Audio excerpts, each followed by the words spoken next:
time to listen to our chief guest. Today, as chief guest, we have with us Dr. Pranab J. Patar. Dr. Pranab J. Patar is an award-winning environment and sustainability professional with over 20 years of experience in water resources, biodiversity, climate action, alternative livelihood, and sustainable tourism issues in the nonprofit sector. Currently, Dr. Pranab is the CEO of Delhi-based Indo-American environmental charity, Global Foundation for Advancement of Environment and Human Wellness. Dr. Pranab has been a member of multiple national and international bodies and has won several individual recognitions.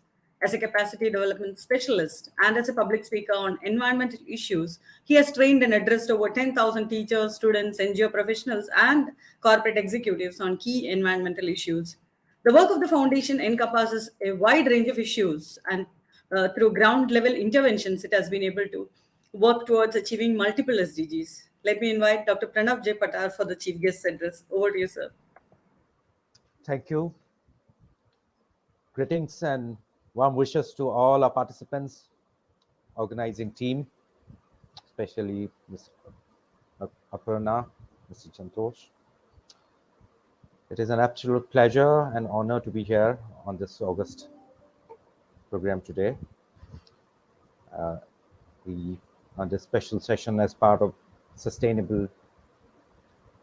Global Sustainable Development Summit 2021. So we are focusing today on SDG15.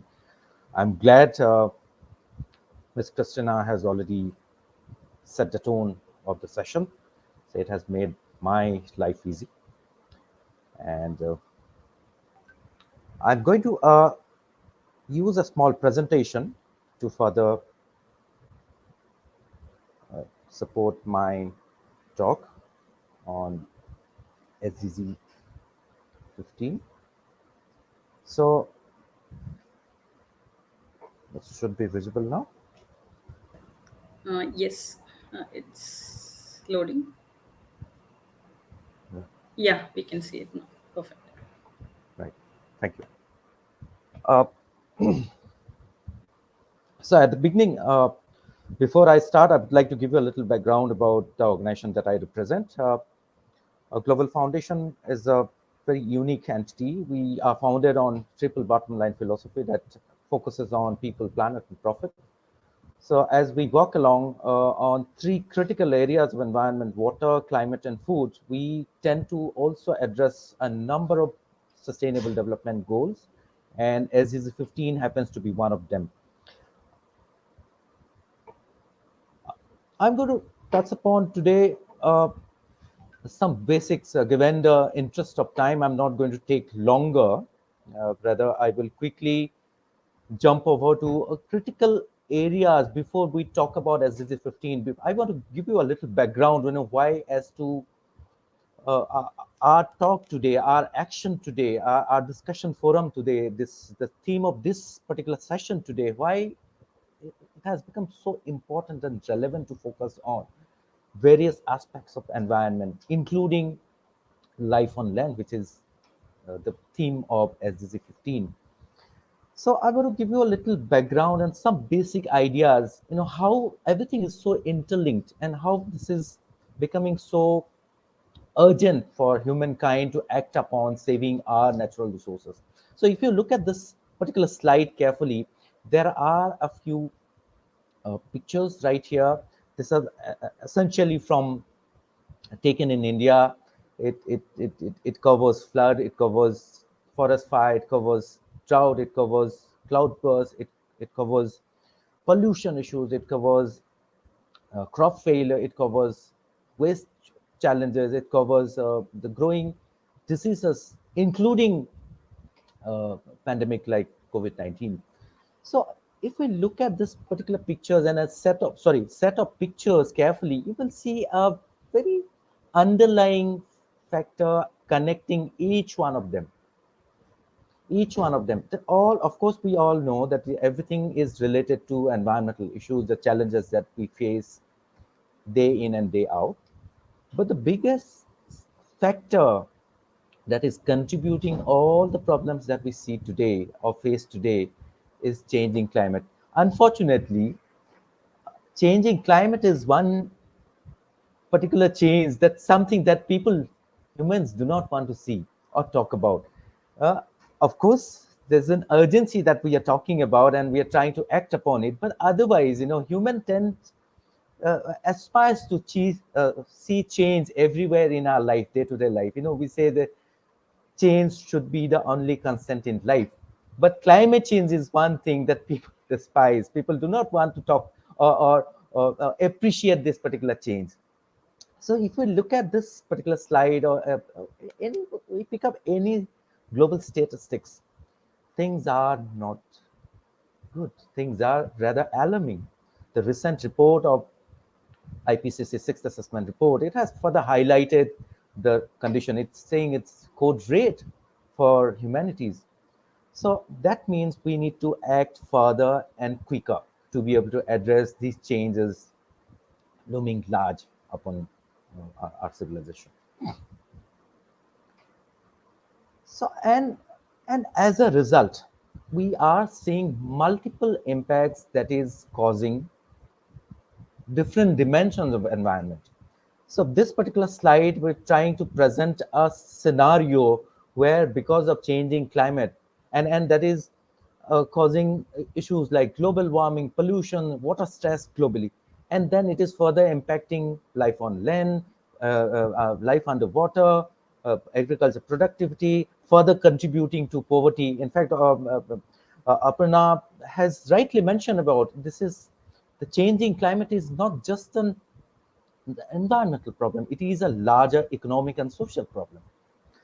So to be able to address all of that and the way they are linked, if we address one particular issue, we end up impacting positively other various other impact. And that's why the SDGs are so intricately designed and planned strategically presented that if we start working on one particular goal, we end up supporting other goals along.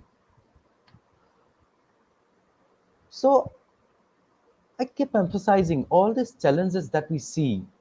It is, are they really a crisis or are they also creating opportunities for us? In fact, the way things are, and I would like to quote Ram Emanuel, who was the chief of White House during first tenure of Barack Obama as president of the United States. He says, "Never let a serious crisis go waste." And what I mean by that, it is an opportunity to do things you think you could not do before or could not have been done the way it will be done today. So all these challenges that we say, and I would like to highlight this particular report. This is a global risk report. This is a very, very important report, and the right part of our chart, it is highlighting how important the climate factor is, how important the biodiversity loss has become, and that's why we need to further work on saving our forest resources, saving our habitat, saving our flora and fauna.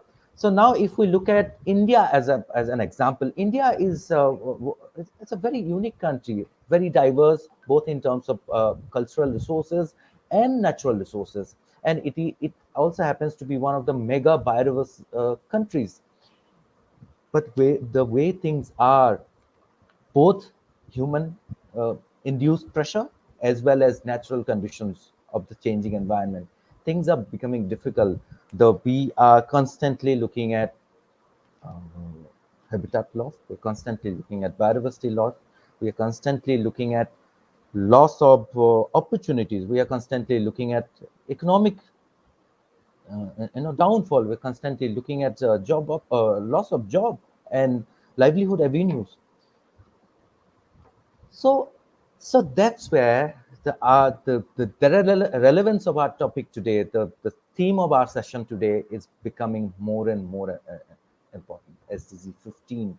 It talks about restoring, protecting our resources. It is talking about saving our terrestrial ecosystems and putting up efforts together, measures together, so that we can overcome these challenges. And the challenges are the way it is designed, the beauty of SDC15 and the solutions that we are talking about today. It's so simple. we are not, essentially talking about nature-based solutions, which are readily available right there, right within. We do not even look out, need to go look out elsewhere. It's more like inward-looking opportunities that we are trying to talk about or emphasize today. And this is a case. It is relevant almost everywhere in every part of the country. We are not just referring to one country or India. You look at any other country in Asia, any other country in Africa, the opportunities are right there. Just that we need to put our efforts together to be able to identify the right problem and right solution for this. So now coming to MSME, why MSME is so important? MSME is the for a long time I kept emphasizing that the the, the power of MSME is immense. In fact, in 2017, uh, the the theme of the MSME Day in 2017 says a small business but big impact, and that is essentially uh, 4 years down the line, 2021 today. It is essentially we are looking at small business but bigger impact, and bigger impact could be both positive and negative. It could be positive for the society, it could be positive for the environment, it could also be positive for the economy that we are trying to focus on. And the reason why we want to emphasize the importance of SME, relevance of SME in SDGs, because SMEs can create jobs. It is a direct contributor to economic growth. It is a driver of employment. It is creating jobs. It is offering enormous opportunities of entrepreneurship today. It is talking about restoration efforts, nature-based solutions, flood control measures, TEEB or payment of ecosystem services based solutions to create opportunities of you know uh, habitat restoration. So if we look at the growing the eco ethics or the eco awareness among business community, it is very encouraging. If we look at this report of UNDESA, it is clearly indicates, this is based on European study, it is indicating how the business community is becoming proactive and sensitive towards environmental issues, how proactively they are trying to put together efforts to contribute to SDGs directly and indirectly. And as part of the same study, there was a rating based on their preference on SDGs in terms of investment and then the businesses they want to focus. In fact, SDG 15 came at 12, and which is, I believe, is fairly encouraging, because SDG 15 as such, it's many a times we do not necessarily feel that this can create businesses, but it is creating business, and that is being indicated in this particular uh, the, the survey report that we are looking at. So now coming to SDG in general and the investments that is being required, the SDG, the investment is fairly large.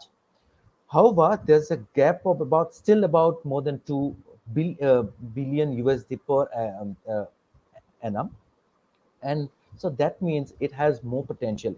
Has more potential to grow. It has more potential for investment for and I want to quickly also touch upon some other indirect areas, like, for example, renewables, for example, solar or wind energy. How, by focusing on these sectors, we are actually directly supporting our habitat conservation, our biodiversity conservation efforts, because we are gradually reducing pressure on our forest ecosystem, we are reducing pressure on a fossil fuel, uh, and it is creating newer opportunities day by day. If we look at other sectors like the freshwater is very much ecosystem, is very much part of our terrestrial ecosystem, and even in the water sector, it is growing tremendously, and there's a tremendous opportunity of growth, even in terms of finances. In a recent report of United States, it says, every million investments in the traditional water supply treatment infrastructure generates about 10 to 20 additional jobs, and which is large. And same is the case with other green sectors, which are directly or indirectly contributing to our conservation efforts, the restoration efforts of biodiversity conservation. Uh, and that is fairly visible now. It's the rise that we see in the entrepreneurial sector, even India, in last few years. There's a phenomenal growth in the social and environmental entrepreneurship area. And if we look at this particular chart, this pie chart, it clearly indicates that the major amount of emphasis goes on supporting environmental issues, supporting environmental causes. And so that's why I feel that MSME has tremendous effort. And I want to close here with one note. The, the collective and cumulative potential of these small industries scattered around one geography, one country, has more potential to contribute to both society, economy, and environment. Because if we look at if we don't look at them in an entirety, then of course we are going to lose the larger picture, and we are going to undermine and undervalue the potential. The potential lies in their coming together. And I want to end my note here, and I welcome thought-provoking deliberation from our speakers today. And I look forward that we'll be able to provide more insights on solutions and how MSME can contribute to SDG15. Thank you very much. Thank you so much, Dr. Pranab, for that very informative session. Thank you for joining us today and inspiring us with your words. Looking forward to working with you in the future as well. With this, we have come to the end of our opening session. We'll be back after a short break.